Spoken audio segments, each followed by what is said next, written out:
오늘도 이어서 전기조각에 대해서 같이 살펴보겠습니다. 그 다음에 이제 기아식 가습장치인데, 기아식 가습기는 그 증발판이나 증발 소자, 주로 이제 보통 다 엘리먼트죠. 그, 그 물이 젖을 수 있는 그런 여자에다가 이제 물을 적게 한 뒤 공기를 통과시켜서 습기를 그 자연 증발시키는 방식이에요. 우리 수건을, 물에 적신 수건을 걸어서 이제 실내에 가습하듯이 그런 방식이라 생각하시면 되고, 이게 이제 증기를 공기 중에 직접 분사시키는 게 아니다 보니까 자연 증발시키다 보니까 이제 상대 습도가 과다하게 상승되지는 않기 때문에 과부하라든지 뭐 재음축이나 결로 등의 문제가 없는 게 이제 그런 게 특징 중에 하나고요. 증기보일러와 같이 증기 발생 장치가 없는 시스템, 증기를 공급할 장치가 없으면 할 수 없죠. 이제 그런 데는 이제 물만 가지고 그 가습을 해야 되니까 그런 경우에 이제 많이 사용을 하고, 또 이제 그 증발 그 소자면에 엘리먼트에 이제 물을 흘려서 그 가습을 자연 증발로 가습을 하기 때문에 물이 흐르는 그 면을 공기가 지나면서 물 세척에 의한 공기 청정 효과도 어느 정도 있다고 그렇게 얘기를 하죠. 가습면에서 풍속은 그 우리 코일이나 그 필터 통과하는 그 풍속이 2.에서 3m/s 이내로 이제 유지를 하는데, 일반적으로 가습기 면적이 코일보다 적은 경우가 대부분이에요. 기어식 가습기 면적 자체가 코일이나 필터보다 넓지는 않기 때문에 2.5에서 3m/s 미만으로 유지되는 것은 뭐 대부분 문제는 없었고요.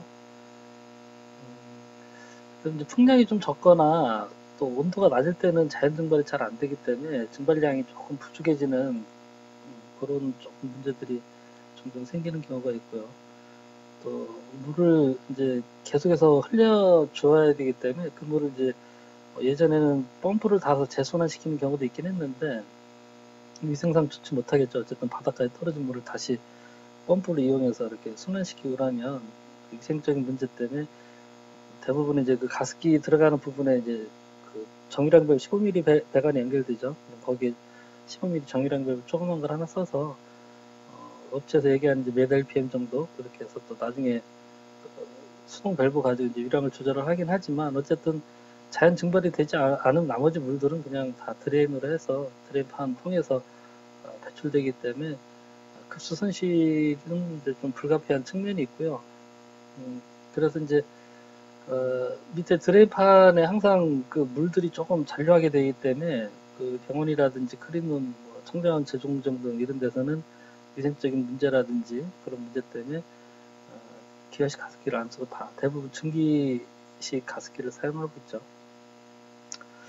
가장 큰 문제가 소재 표면에 스케일이 끼는 백화 현상이에요. 여기 물을 흘리고 물이 자연 증발되고 이렇게 하는 과정에서 이렇게 물에 적셔서 내려오는데, 그 물 속에 남아 있는 어떤 미생물이나 미네랄 성분이나 이런 부분들 때문에 하얗게 나중에 그런 부분들이 엘리멘트 소재에 달라붙어서 백화 현상 딱딱하게 굳어버리거든요. 석회질 끼듯이.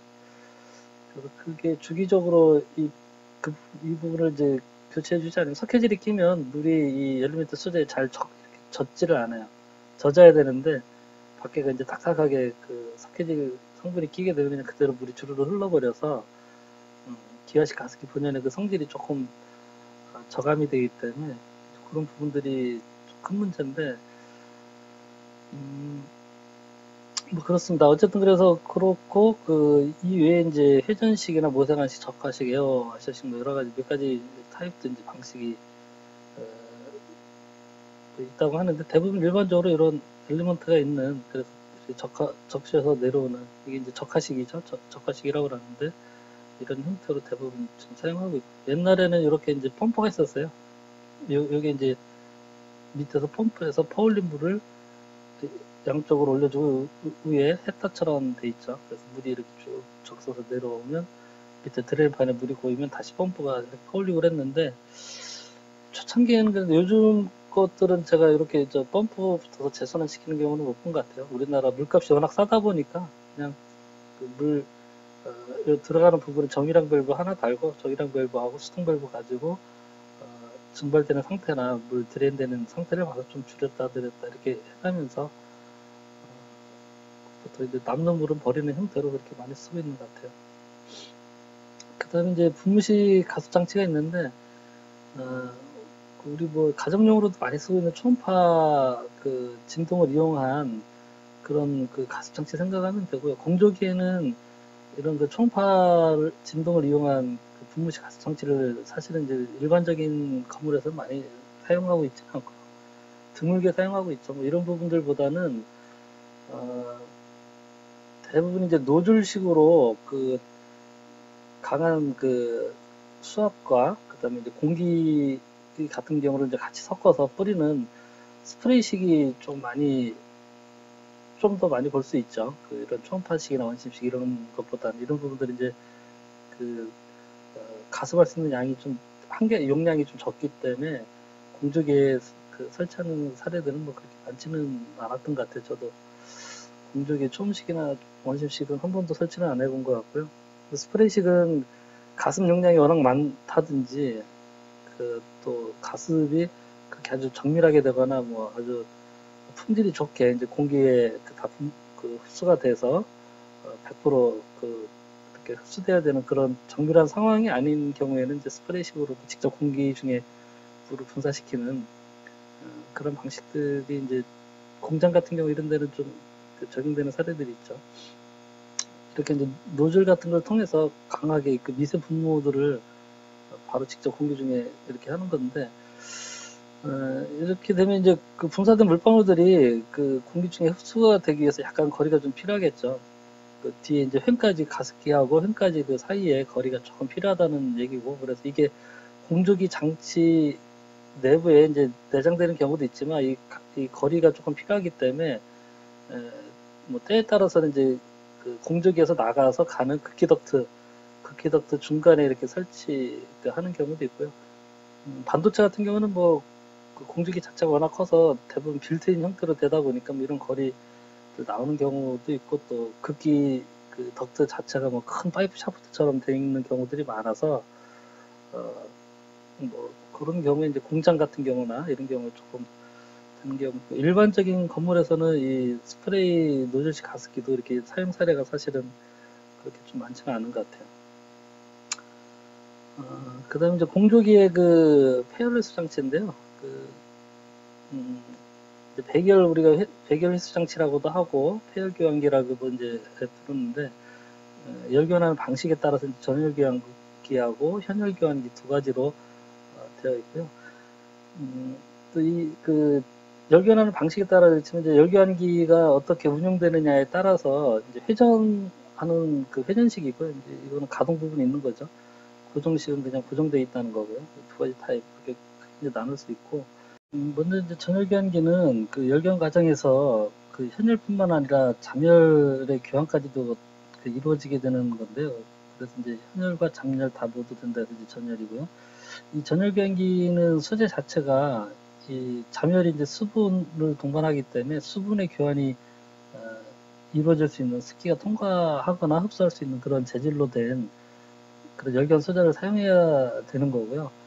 그래서 그 현열만 이용하는 전열 교환기, 오타 났네. 현열 교환기인데 오타 났습니다. 현열 교환기보다는 그 에너지 흡수 효율이 높은 거죠.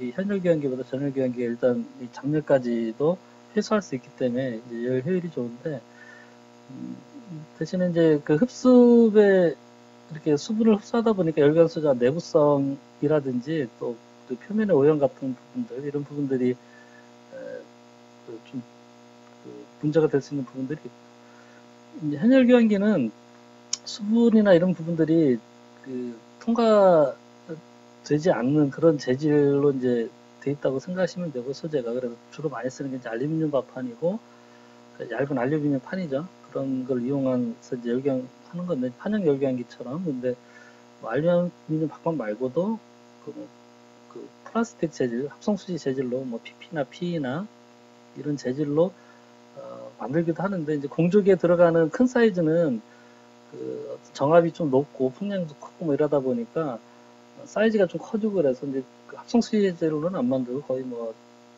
100% 알루미늄 박판을 이용한 그 판형 열교환기가 공기조학에는 보통 이제 많이 설치를 되고 있고요.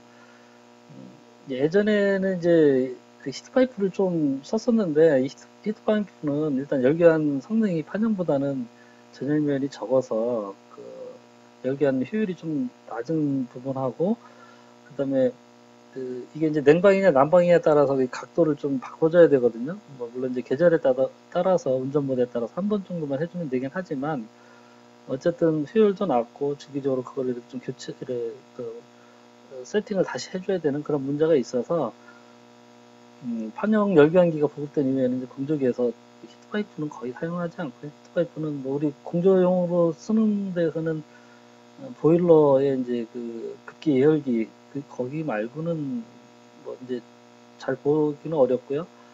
이제 공장에서 이제 그 폐열 배기를 에 있는 열을 회수하는 용도라든지 뭐 이러저러한 용도에만 이제 푹하게 좀 쓰고 있는 것 같아요.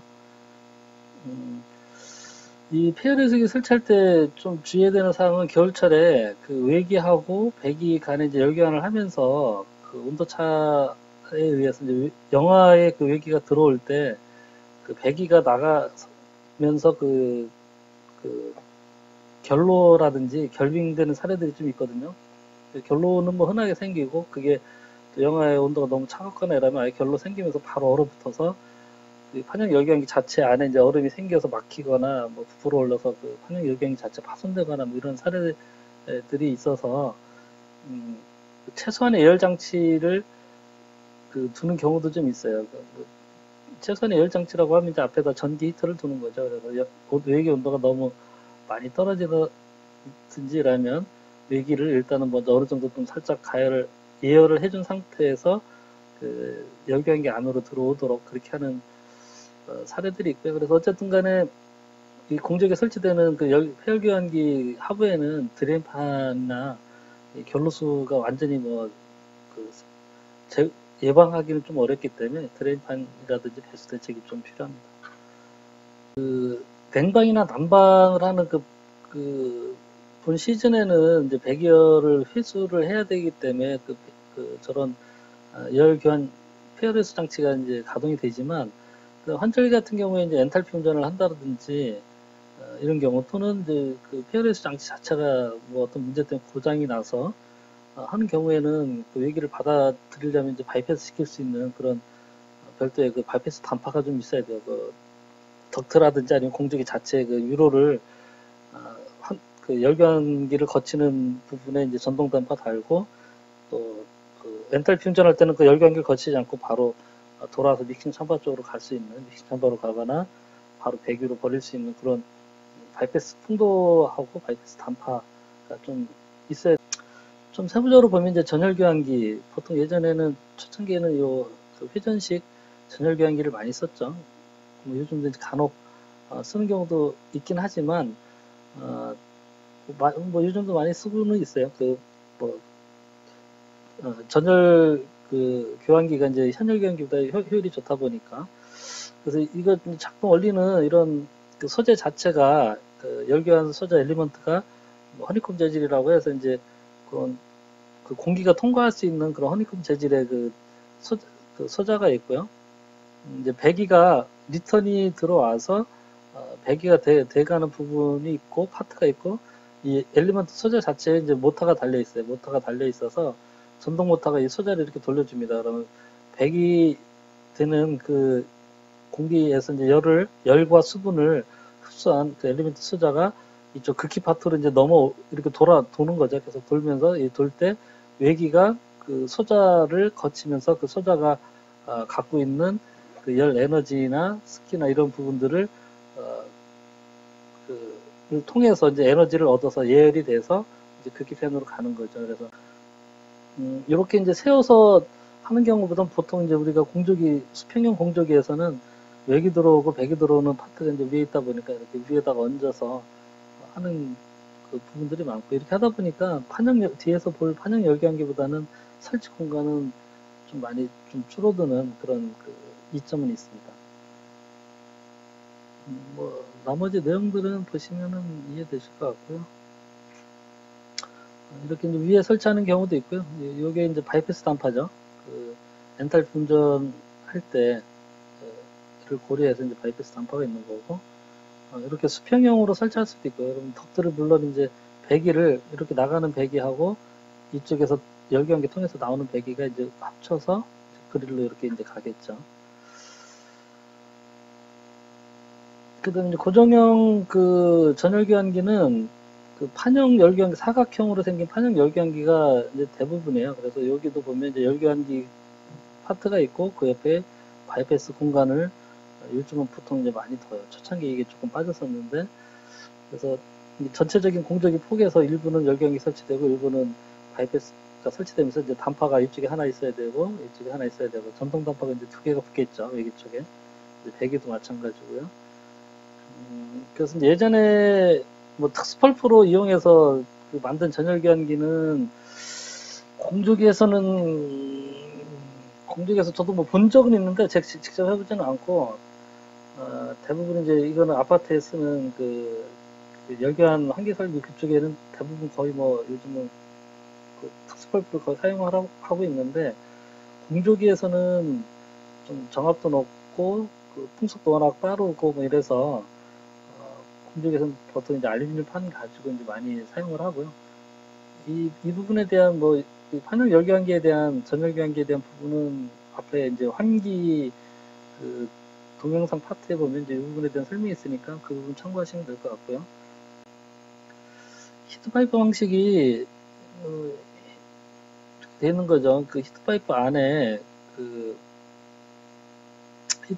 이제 작동 유체가 있는 거죠. 그 보통은 물에다가 이제 아세톤이라든지 알코올이라든지 뭐 이런 거를 섞어서 조금 증발이 좀 쉽게 되도록 이렇게 해서 이쪽에 그 액체에서 이제 기체로 상변화돼서 저쪽에 이제 고압부 쪽으로 가서 그쪽에서 이쪽이 이제 배기측이 되겠죠. 배기 나가는 실내에서 이제 배기되는 높은 난방실을 기준으로 한다면 비교적 높은 온도의 그 배기에 의해서 그 작동 유체가 이제 증발을 하는 거예요. 증발을 해서 이 높은 쪽으로 경사가 좀 져 있죠.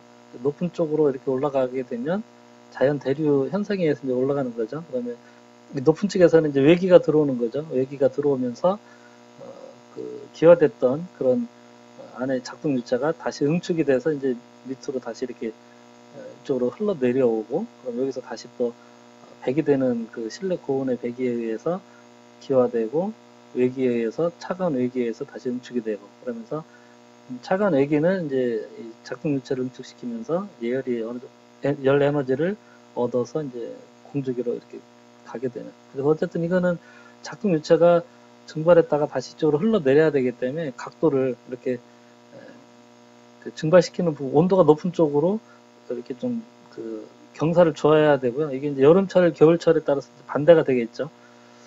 그래서 이제 여름철, 겨울철에 따라 각도를 이렇게 했다가 이제 반대로 뒤집어졌다가 이렇게 한 번씩은 각도를 해줘야 되고 뭐 사람이 이제 할 수도 있는데 1년에 이제 난방 바꿀 때 2번만 해주면 되니까 예전에 뭐 여기 전동 그 모터를 달아서 뭐 그걸 전동화 시키기도 하곤 했는데 어쨌든 이게 이제 열견 효율이 좀 낮아요. 이 안에 이제 작동 유체에 의해서 이렇게 좀 왔다 갔다 하는 거에 걸리는 시간도 조금 있고 이 전열면 자체가 이제 이런 그 스파이럴 핀 튜브 형태로 이렇게 돼 있다 보니까 전열면 자체도 이제 판형보다는 좀 적은 부분들이 있어서 그래서 이제 요즘은 그렇게 공조기에서는 많이 쓰지는 않아요. 저도 초창기에 이거 조금 그 써봤는데 요즘은 거의 뭐 십몇 년 이내에는 써본 적은 없는 것 같아요. 그 작동 원리나 뭐 이런 부분들은 이 부분들을 보면 되고요. 그래서 이제 작동 액체가 모이는 파이프 낮은 부분은 이제 증발하고 기화가 돼서 이제 다시 또 열을 그 응축돼서 이제 이렇게 열을 전달해 주는 그 부분은 이제 응축보로 하고 경사를 바꿔주지 않으면 열 회수 기능을 하지 못하겠죠. 액체가 이제 이렇게 계속 순환하면서 열을 전달을 해줘야 되는데 거꾸로 돼버리면 이제 그쪽으로 다시 작동 유체가 가지 못하기 때문에 판형 열변기 구조나 이런 부분들이 이렇게 됐고요. 칸 사이사이 한쪽이 외기가 들어오면 외기가 이제 저쪽으로 이렇게 가면 이쪽에서는 90도 방향에서는 그 다음 칸에서는 이제 배기가 지나가고 그 다음 칸에 다시 또 외기 들어가고 그 다음 판에 이제 배기가 오고 그리고 전열 판을 이렇게 모양을 그냥 밋밋한 판이 아니라 최대한 전열 면적을 높게 하고 또 와류 같은 걸 생기게 하기 위해서 전열판 자체를 이렇게 모양새를 주는 경우도 많이 있습니다.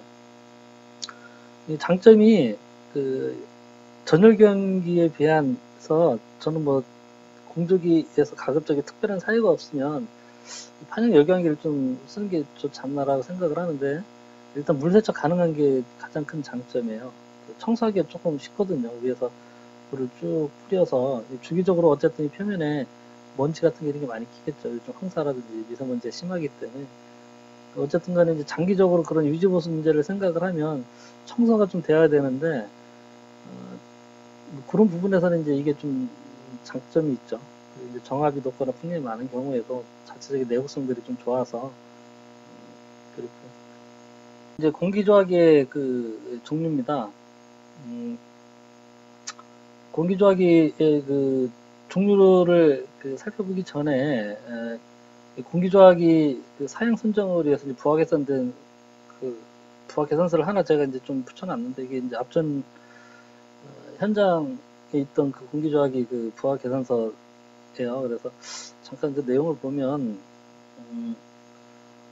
그 각 실마다 그 AHO 107이라는 공기조화기가 담당하는 각 실에 이제 부하 계산을 쭉 했겠죠. 우리 부하 계산서 보면 뒤에 막 실마다 뭐 냉방부와 난방부 이런 거 쭉 있고, 뭐 시간대별로 해서 쭉 있지 않습니까? 그래서 냉방일 때 이제 피크 타임 여기 이제 16시로 되어 있네. 이따가 제일 피크가 많이 떴다는 얘기죠. 이 공조기 담당하는 부하들이. 그래서 그 실 담당하는 그 실들의 그 현열을 다 합치니까 55,000와트 정도 되고, 잠열이 한 21,000와트 정도 이렇게 된다는 거고요. 천정 속의 부하는 이제 제로예요. 이건 실링 리턴 방식이나 뭐 이런 게 아니라서 천정 속의 부하는 없다라고 이제 이렇게 본 거고, 난방 그 부하 계산한 그 각 실의 그 난방 부하 한 것 쭉 보니까 555와트예요. 냉방보다는 굉장히 좀 적죠. 그러니까 실내에서 기본적인 발열이 어느 정도 충분히 있기 때문에 뭐 난방 부하가 그렇게 이제 크지 않은 거예요. 이런 것들은 이제 기본적인 세팅치죠.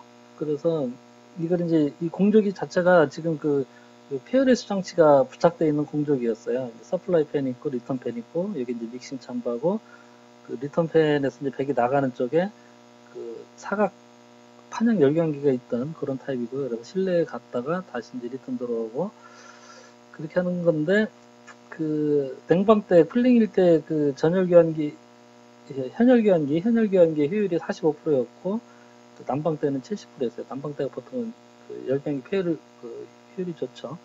그리고 그 실에 전체적으로 제실 인원을 약 240명 정도로, 이제 이거는 그 설계 기준에 보면 바닥 면적당 건물 용도에 따라서 그 바닥 면적당 몇 명이라고 이렇게 하는 그 기준들이 있거든요. 그래서 그 바닥 면적으로 해보니까 240명 정도 된다는 얘기고, 한 사람당 1시간에 신선 내기가 그 36 CMH 정도 필요한 걸로 그렇게 이제 설계를 했다라는 얘기예요. 이거는 다중이용 시설의 공기질에 관한 그 규정에 보면 고시가 돼 있죠. 국토양부에. 거기 내용에 보면 건물 용도별로 그 1인당 필요한 신선 외기 도입량에 대한 규정이 있는데, 거기에 보면 이제 일반적인 대부분의 그 다중이용 시설은 이제 36 CMH로 돼 있죠. 1인당 1시간에 이 정도 공기에 있어야 된다는 얘기니까. 이거는 이제 그 현열비인데 뭐 그렇고요. 그 다음에 이 부분들은 이제 거기에 따른 결과치들이에요. 결과치들. 그래서 이런 부하들을 이제 분석을 해보니까 바닥 면적당 그 냉방 부하가 이제 80와트 정도, 난방은 13와트 정도 되고, 뭐 풍량은 뭐 이렇게 이제 되더라. 이제 그렇게 해서 이런 그 이 공조기 담당하고 있는 실 전체 최적에 이렇게 하니까 환기수가 약 2.58회 정도. 그리고 이제 설계 기준이, 이건 이제 에너지 절약 설계 기준에 의하면 좀 그런 기준들이 있죠. 그 외기는 얼마로 보고 실내 공기는 얼마로 해라라고 해서, 이제 실내를 이제 그 냉방 때 26도, 그 난방 때 20도, 습도 50, 40% 이렇게 이제 보고요. 외기 때 31.6, 냉방일 때 외기를 이제 마이너스 8.4, 이게 이제 에너지 절약 설계 기준에 있긴 한데, 그 부분들을 건물 특성이라든지 발주처 요구에 의해서 뭐 약간 조절은 가능합니다. 근데 그 부분을 하려면 설계 초기에 그 부분에 대해서 이제 정리를 해줘야 돼요. 실컷 거기에 있는 거에 맞춰서 뭐 실내 온도를 냉방도 28도로 해갖고 다 설계를 했는데 나중에 야, 28도 너무 높은 거 아니야? 26도로 좀 낮춰서 이렇게 해버리면 전체적으로 장비 설계나 이런 게 다시 돼야 되기 때문에 이런 기본적인 설계 조건들에 대해서는 그 설계하는 그 초창기에 미리 이제 설계사무소한테 받아봐서 야, 요즘 외기가 35도가 넘어가는 경우도 흔한데 여름에 31정도 이거 너무 낮은 거 아니냐. 이거 조금 높게 설정을 해보자. 뭐 그런 부분들에 대해서 이제 지침을 정확히 주셔야 되겠죠. 그래서 뭐 그런 부분들이 나중에 가서는 흔들리게 되면 장비 전체적인 그 용량 자체가 뭐 보일러나 냉동 용량 자체가 커진다든지 이렇게 되는 문제들이 생기거든요. 설계를 다 해놓고 나서 또 배관경도 다 커져야 되고 뭐 펌프 다시 선정해야 되고 냉각도 다시 선정해야 되고 이런 문제가 있기 때문에 이런 외기 조건들은 미리 이제 보셔야 되고요. 이때 그 온습도 조건에서의 절대습도하고 이제 엔탈피 같은 거 이런 게 나와 있는 거고 이 이제 서플라이 풍량은 실내에서 이제 발열된 그 냉방부와 그 이제 그 잠열 이제 습기랑 관련된 부분이니까 이제 현열 그만 가지고 이제 이렇게 계산을 해요. 그래서 55,459와트 여기에 요거는 이제 그 계산 상수죠. 상수 그 풍량하고 이제 그 열량하고 이렇게 그 해주는 나누기 이렇게 해서 들어가고 10.4도는 그거는 이제 제가 봐서는 약간 조금 뭐가 오류가 있는 것 같긴 한데 어쨌든 이 실내에서 이렇게 그 냉방해줘야 되는 그 열량이 차, 그 실내 온도하고 공적에서 나가는 극기, 실내에서 이제 공기 상태를 설계 그 기준치인 26도로 유지해주기 위해서 공적에서 이게 나가는 이제 그 극기인데 그거하고의 온도 차로 나눠준 거예요. 그래서 그게 이제 10.4도고요. 그래서 10.4도 공기 온도차로 나눠주다 보니까 풍량이 15,919 이제 CMH인데 그래서 이제 공적의 극기 풍량을 16,000 CMH로 이제 픽스를 했고요. 외기 도입량 이거 서플라이어고 외기 도입량은 아까 이제 그 바닥 면적당 뭐 이래저래 하니까 그 이 공적이 담당하는 쪽에 공간에 약 240명의 인원이 있을 걸로 예상이 됐고 240명이 1인당 36 CMH의 공기가 1시간에 필요하다 보니까 240명 곱하기 36 CMH 하니까 이제 8640 CMH가 240명을 위해서 그 필요한 신선 외기 도입량이 되는 거예요. 그래서 이 공조기가 이제 설계가 지금 이제 그렇게 되는 거죠. 이 열량을 해소하기 위해서 극기되는 풍량이 이제 16,000 CMH고 이 실에서 화장실 배기라든지 뭐 다른 쪽에 어떤 배기 팬에 의해서 나가는 게 2,600이에요. 그 배기되는 그 공간에서 다른 쪽으로 공조기로 회수되지 않고 다른 쪽으로 나가는 게 이제 2,600 CMH가 있어서 공조기로 되돌아오는 그 리턴되는 공기량은 이제 13,400 CMH가 이제 되는 거고요. 이 공기가 이렇게 이제 나가는 거죠. 그래서 나가는 공기가 이제 13,400 CMH까지도 이제 될 수 있는 거고요. 그 엔탈피 운전할 때 들어오는 공기는 이제 아까 그 신선도기 외입량이 이제 8,640 CMH가 이제 평상시에는 이제 그 들어와야 되는 거고요. 정상적인 공조기 그 작동 시에도. 그다음에 이제 전해기 운전될 때는 엔탈피 운전이나 뭐 이렇게 전해기 운전할 때는 16,000 CMH까지도 들어오게끔 요 외기 닥트하고 그 현열 교환기가 설계를 돼야 된다는 얘기고요. 리턴되는 공기가 일부 섞이고 그 외기가 8,640 CMH가 들어와서 합쳐져서 이제 16,000 CMH가 이제 실내에 들어가는데 여기 이제 코일이 있는 거죠. 그래서 이거는 여기 이제 OA죠. 밖에서 들어오는 공기인데 여기서 이제 OA 밖에서 들어오는 공기가 요만큼 온도가 낮아져요. 예냉이 돼요. 예냉이 되는 거는 이 판형 열교환기를 거치면서 실내에서 나가는 냉방된 공기에 갖고 있던 냉기를 이제 회수하면서 온도가 떨어지겠죠. 그게 이제 여기 판형 열교환기를 거친 거예요. 이만큼 판형 열교환기를 거치고 여기 이제 들어왔는데 요 리턴되는 공기가 여기 이제 실외 공기고요. 룸웨어고 룸에서 이제 이렇게 와서 이렇게 해서 이제 리턴되는 과정에 리턴 팬을 거쳐요. 리턴 팬을 거칠 때 이 팬 자체 발열도 상당하거든요. 그 팬 용량들이 뭐 10마력, 20마력 이렇게 이제 어느 정도 풍량이 있다 보면 그 모터 자체에 그 발열이 있기 때문에 이제 그 모터 발열에 의해서 이만큼 온도가 올라간 거예요. 실에서 26도로 공기가 왔는데 이쪽에 와서 이제 약간 뭐 조금 한 1도 약간 넘게 이제 올라갔죠. 넘어간 그 공기하고 그 외부에서 이제 판형 열경이 거쳐서 들어온 요 공기하고 요 공기가 여기서 이제 섞일 때 그 공기 풍량에 따라서 그 믹싱된 온도가 이제 이렇게 정해지죠. 이건 뒤에 좀 나오고요. 그래서 그 공기를 요 코일에서 이제 냉각을 시켜준 게 이제 이렇게 쭉 끌어내린 거예요, 여기까지.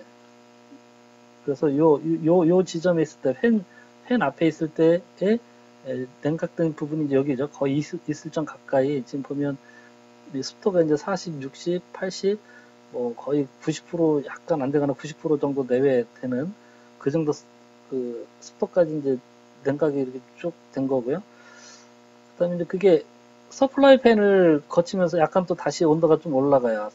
여기도 이제 그 모터에 의한 발열 때문에 약간 온도가 올라가서 이제 이 공기가 실내로 이제 공급이 돼서 실내에서 이제 온도를 실내 있는 그 어떤 발열이나 뭐 이러저런 거 상쇄하면서 온도가 이제 쭉 올라가서 실내를 26도 정도 아까 이제 설계된 게 이제 26도였죠.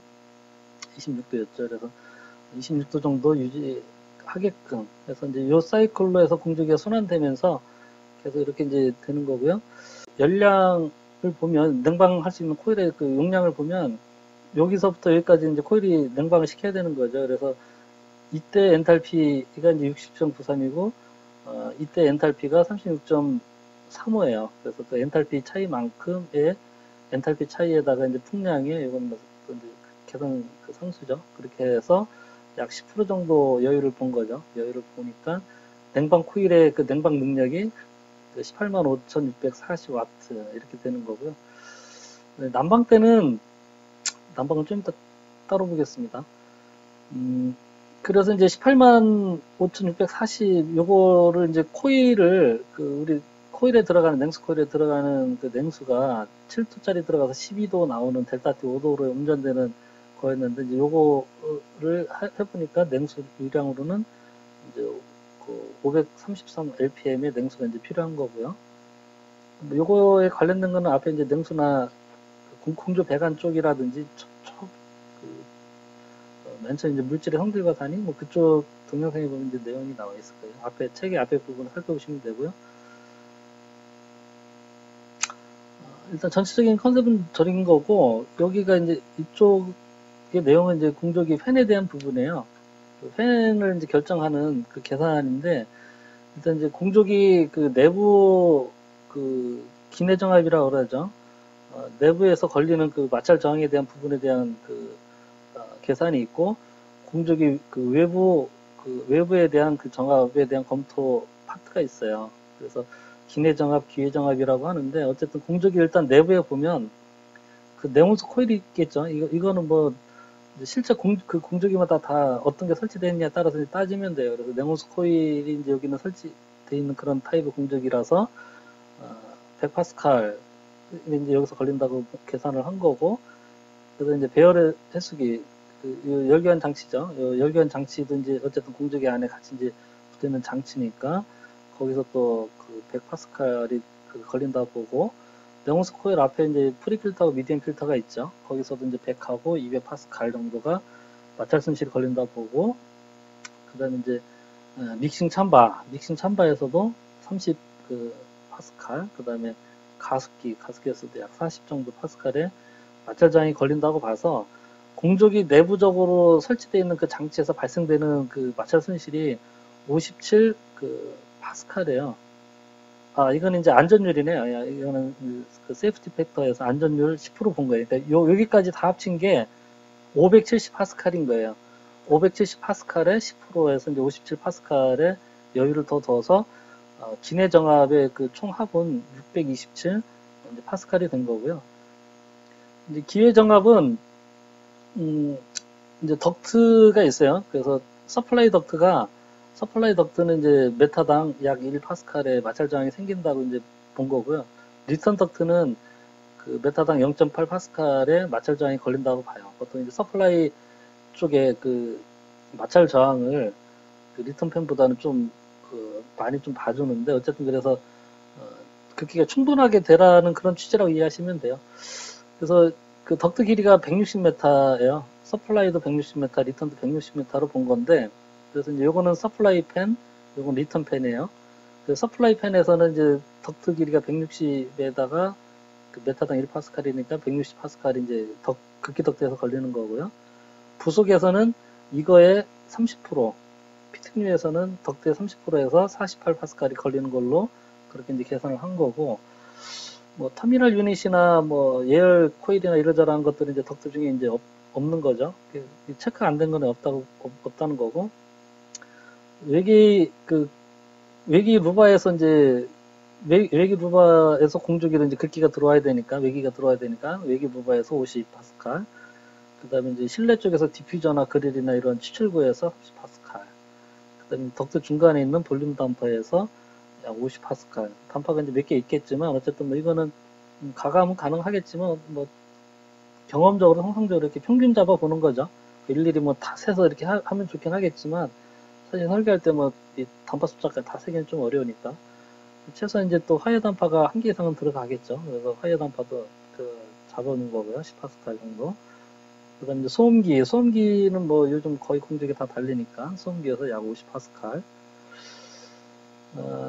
그 다음에 이제, 뭐 다른 뭐 별대 뭐 이런 것들은 이제 없는 걸로 본 거고, 큰 챔버, 공적이 극기 팬 바로 위에 소음 참바 있고, 그 다음에 소음기 있죠. 그래서 소음 참바에서 30, 소음 참바 거치고, 소음기 거치고, 가면서 화해 단파, 공조실 나가면서 화해 단파 거치고, 그 실까지 가면서 댐퍼 몇 개 거치고, 실에 가서 이제 그릴이나 디퓨저나 뭐 이런 거, 그릴이나 디퓨저 이런 것들에서 이제 긋게 되고, 그 가는 동안에 이제 밧자리 쓰는 마찬가지. 이렇게 쭉 되는 거예요. 그래서 여기도 안전율이 10%, 요 위에 있는 거를 다 합치니까 528 파스칼 정도가 나왔겠죠. 그래서 거기에 10%인 52.8 해서 하니까 580 파스칼 정도가 이제 서플라이 팬에서는 기회 정압으로 이제 산출이 된 거고요.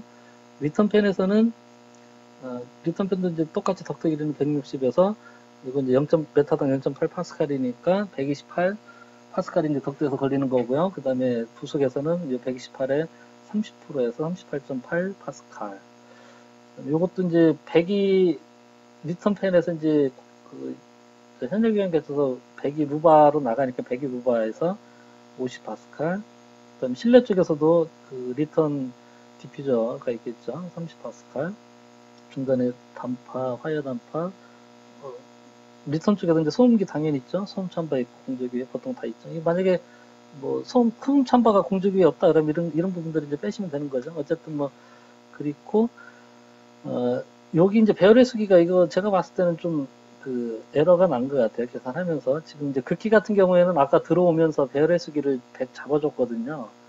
그래서, 이쪽에서는 다시 이제 잡아줄 필요가 없었는데, 이중으로 지금 여기 100이 이중으로 극기 펜에서는 지금 잡힌 것 같아요. 이건 좀 오류인 것 같고요.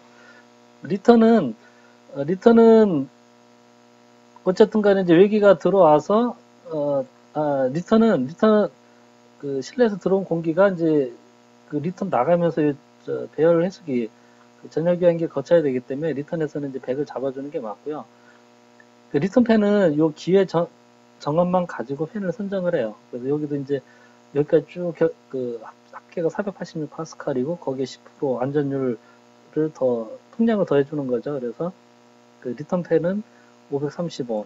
서플라이 펜하고 리턴 펜의 동력을 용량을 구한 게 있는데 이제 서플라이 펜인 경우에는 서플라이 펜은 이쪽 공조기 안에 있는 거 외기가 들어와서 공조기 안에 있는 장치들 필터나 코일 다 거쳐서 그 다음에 펜통에서 말단 디퓨저까지 가야 되기 때문에 요 기내 정압하고 기회 정압을 합쳐줘요.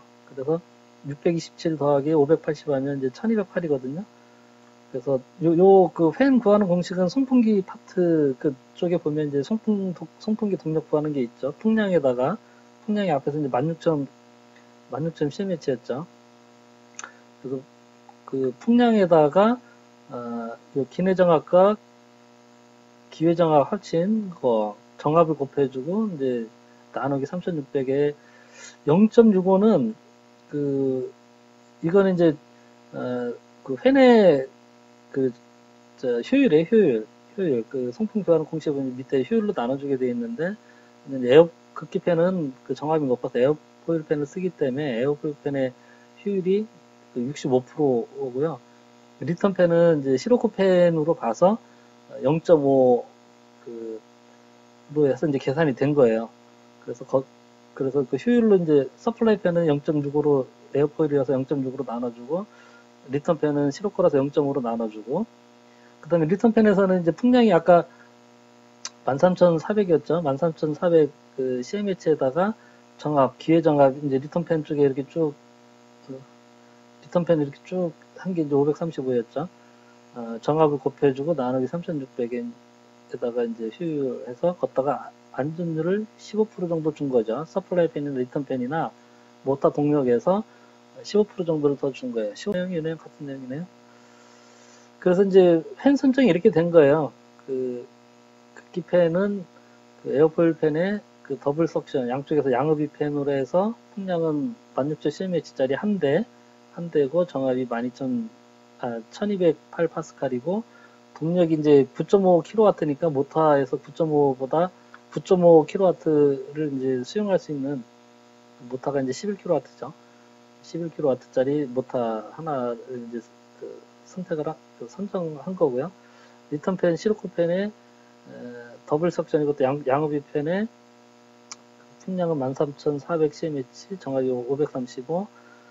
모타가 이제 4.59kW로 이렇게 계산이 됐잖아요. 그래서 그거를 수용할 수 있는 모타 뭐 3.5, 5.5, 뭐 2.2, 뭐 5.5kW짜리 모타를 달면 되겠다 이렇게 선정을 한 거고요. 이것도 이제 그 부하계산서 같은 거 설계 단계 좀 잘 보셔야 되는데 나중에 이거는 이제 설계 부하계산서였고 공조기 선정할 때는 이 부분들이 좀 바뀌었어요. 왜 바뀌었냐? 공조기가 에어포일이나 시로코펜 타입이 아니라 플러그펜 공조기였거든요. 설계 자체도 이제 플러그펜으로 됐긴 했는데 설계사무소에서 이제 미스를 한 거죠. 자기들 뭐 딴 현장 쓰던 거 그 시트에 뭐 이런저런 것들만 조금씩 바꿔서 이렇게 하다 보니까 이런 부분들을 미처 수정을 안 해준 거예요. 이 부분이 수정이 안 됐다는 거는 여기서 요 값이 또 틀어졌겠죠. 이건 에어포일하고 시로코펜에 대한 건데 플러그펜은 그 플러그펜 나름대로의 값들이 있으니까 그래서 이 부분은 나중에 이제 그 공조기 발전내면서 공조기 제조사한테 니들이 납품하고자 하는 그 펜에 요 풍량대 요 정합에 니들 그 플러그펜 사양의 모델의 그 효율이 얼마냐 거기 맞춰서 모타 동력 다시 선정하라 해서 이 부분들은 흔들린 부분들이 꽤 있었죠. 그래서 어쨌든 발주 낼 때 이 부분들이 다시 한번 걸러져야 되고요. 설계 단계에도 이 부분이 처음 받아서 틀렸으면 바로 수정을 시켜주면 되겠죠. 그리고 이제 그 OA나 EA 되는 그 공기 상태인데 이게 보면 앞에서 이제 그 설계할 때 설계 조건으로 외기가 그 냉방일 때는 31.6도, 난방일 때는 그 영하 8.4도 뭐 이렇게 이제 해서 설계를 했는데 여기서 이제 보면 29.6도 냉방일 때 29.6도, 난방일 때 11.5도 이렇게 돼 있어요. 이거는 이제 왜 그러냐? 이 현열 기관기가 있어서 그래요. 지금 저거는 이제 공조기 쪽 공조기 쪽 코일이나 이런 거 이제 계산을 하려고 하다 보니까 중요한 거는 이 공조기에서의 온도거든요. 이 외부의 온도가 아니라 이 현열 기관기를 거치고 나서 공조기 쪽에서 접하게 되는 온도 값인데 이제 31.6도의 공기가 이 현열 기관기를 거치면서 온도가 29.6도까지 예냉이 된 거고요. 마이너스 8.4도인가요? 그 앞에 그 외기의 그 설계 온도가 그 겨울철에는 이제 현열 기관기를 거치면서 11.5도까지 예열이 된 거예요.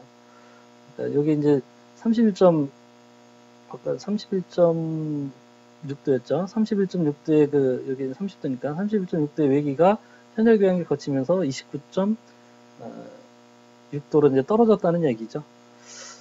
그래서 요거는 이제 그 부분에 대한 내용이고, 리턴 컨디션은, 그 리턴 팬의 그 동력이 그 4.59kW였잖아요. 그 4. 아까 이제 계산된 게 4.58, 4.58 그 4580와트 이 부분이 그 모터 발열에 대한 부분이에요. 지금 이제 요 부분이죠, 요 부분.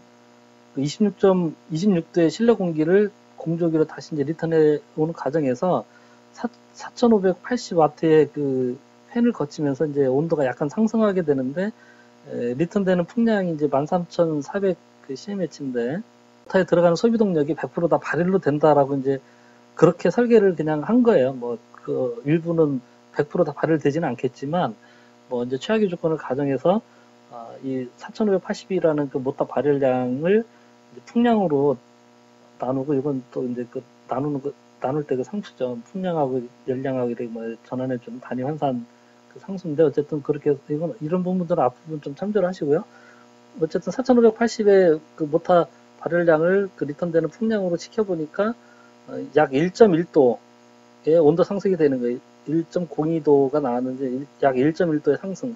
그러니까 이제 실내 공기가 26도였는데 26도에서 리턴팬을 거치면서 1.1도가 상승해서 27.1도의 공기가 이제 공조기로는 들어오는 거예요.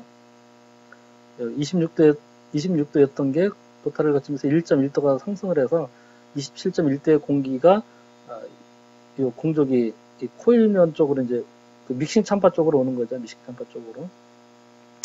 이 부분은 이제 그 내용이고, 그래서 믹싱 에어는 이게 믹싱 참바에서의 그 공기 그 컨디션인데,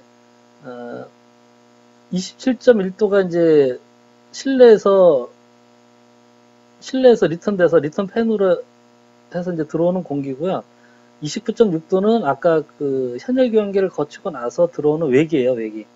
외기가 이제 29.6도고, 그래서 그거를 이제 믹싱 됐을 때 두 개 27.1대 그 실내 공기와 29.6대의 외기가 믹싱 될 때 그 온도가 나중에 혼합되면 28.5도가 된다는 건데, 여기 보면 0.45하고 0.5, 29.6도시의 공기가 55%만큼 섞이고 27.1도의 실내 공기가 45% 정도 그 풍량을 포함해서 이제 100% 풍량이 합쳐지는 거죠. 그래서 그때 이렇게 28.5도가 된다는 건데, 요 0.5, 0.45는 뭐냐면 실내로 공급되는 이 극기에 어쨌든 요 두 개 합쳐지면 이제 16,000cm죠. 16,000cm 중에 외기가 지금 8,640이잖아요.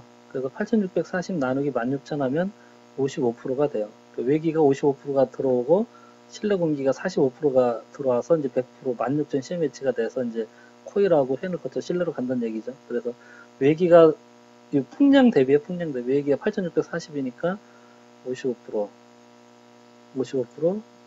나머지 45%는 실내 공기. 그래서 이렇게 되고, 그때 절대 습도가 이제 절대 습도도 똑같아요. 요때 상태 공기 상태에서 절대 습도, 여기 보면 습도 상태가 있죠. 0.0195kg/kg, 요거가 55%가 합쳐지고 실내에서 리턴되는 공기 상태의 절대 습도에서 이제 습도가 이렇게 되는 거고요. 떠나는 공기 상태는 이제 요거는 이제 또 요 극기팬, 아까 서플라이 팬의 그 모터 동력 구했던 거 있잖아요. 모터 발열량이 9,499W예요. 9,499W의 그 모터 발열에 이제 풍량이 16,000cm니까 그걸 온도로 계산해 보니까 약 1.8도 정도가 온도가 상승을 한 거예요. 그래서 그 공적에서 떠나는 온도는 13.8도. 이렇게 되면 이제 그 코일 1.8도 상승해서 13.8도니까 코일을 거치고 난 온도는 12도 정도 되는 거죠. 12도 정도에서 모터 발열 9,488인가 뭐 그거를 의해서 1.8도 올라가서 13.8도의 공기가로 이제 실내에 이렇게 이제 나가는 거고요. 근데 이것도 제가 이렇게 좀 보다 보니까 조금 그래프 상에 오류가 있는 것 같아요. 제가 이 그래프 상에서 보면 공조기 코일을 지금 거치고 난 공기 온도가 지금 13.8도 같아요. 지금 여기 이제 13.8도 돼 있는데, 이게 이제 공조기에서 코일까지 거쳐서 극기팬까지 거쳐서 나가는 온도거든요. 극기펜까지 거쳐서 나가는 온도는 사실 그래프상으로 보면 여기에 지금 표현되는 건데, 이게 지금 13.8도가 아니라 이거는 그보다 온도가 더 높거든요. 그래서 지금 뒤에 하고 이 그래프하고 뭐가 조금 안 맞는 오류가 있는 것 같긴 한데, 어쨌든 뭐 그렇습니다. 그래서 이런 부분들도 이제 그 같은 프로그램을 쓰더라도 그 변수나 뭐 이런 걸 어떻게 주고, 또 그래프 그릴 때 그 점들을 어디서 따오고 뭐 이러저러한 거 엮는 뭐 그런 뭐가 있는 것 같아요. 제가 이제 설계가 주 업무다 보니까 그런 상세한 내용까지는 모르겠지만, 이 부분은 나중에 한번 기회가 되면 설계사무소 계시는 분을 초빙을 해서 이거 설계했던 양반을 불러갖고 한번 좀 들어봤으면 싶어요. 어쨌든 뭐 이런 소소하지만 그런 오류들이, 이런 부분들이 조금 있으니까 그런 부분들도 이제 참고로 아시면 될 것 같고, 히팅도 이제 마찬가지예요. 히팅은 지금 여기에는 이제 이런 그 선도는 이제 없지만, 그 열변기를 거치면서 외기가 이렇게 그 외기가 들어오는 온도가 그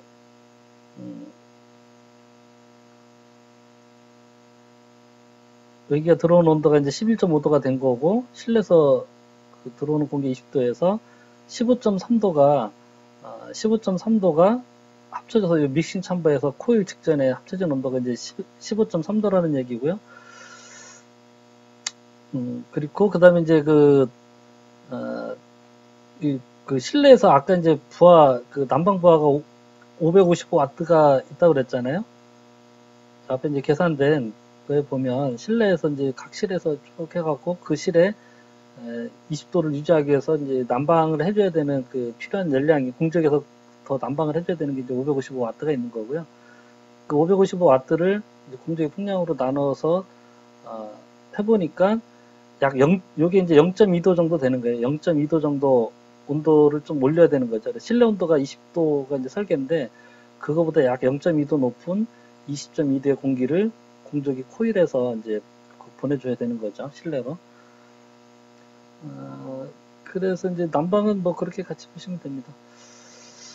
일단 뭐 그래서 공적이 조금 시간이 많이 걸렸는데, 공적이 그 부하 계산서를 좀 같이 잠깐 좀 봤고요. 그 환기팬은 공조기에서부터 환기 덕트하고 이제 배기 루바까지 나가는 정도, 바로 코일이나 이런 거 거치지 않고 이제 바로 배기로 나가면 되니까, 그런 부분도 고려해서 이제 하다 보면 정압이 낮아서 일반적으로 시로코 팬을 많이 사용하고 있고, 플러그 팬 쓰게 되면 뭐 서플라이나 리턴에 둘 다 플러그 팬이에요. 근데 어쨌든 그때도 보면 그 리턴 팬이 풍량도 적지만 정압도 낮아서 플러그 팬 용량이나 모터 동력이 조금 떨어지죠. 극기팬보다 많이 떨어지죠. 극기팬은 외기 도입에서 덕트뿐만 아니라 공조기나 필터 뭐 이런 것들은 고려해서 기내장압까지 고려해야 되므로 환기팬보다 이제 정압이 높아서 그 에어포일 팬을 좀 많이 보통 쓰고 있고요. 대부분의 현장에서는 그렇고요. 플러그 팬일 때는 좀 다르고요. 공조기 형태는